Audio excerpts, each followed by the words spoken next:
Litecoin was created in 2011 by software engineer Charlie Lee, who described it as a light version of Bitcoin, building on many of Bitcoin's core ideas while introducing some key modifications. Among those changes were faster block times and a higher maximum supply.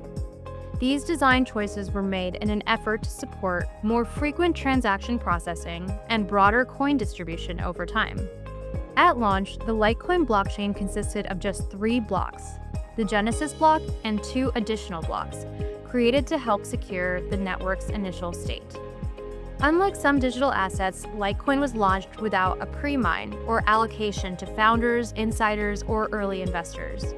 Instead, new Litecoin has entered circulation through proof-of-work mining, the same process used to help secure the network. More than a decade later, Litecoin remains one of the most established digital asset networks. It continues to play a role in payments and the transfer of value across the digital asset ecosystem.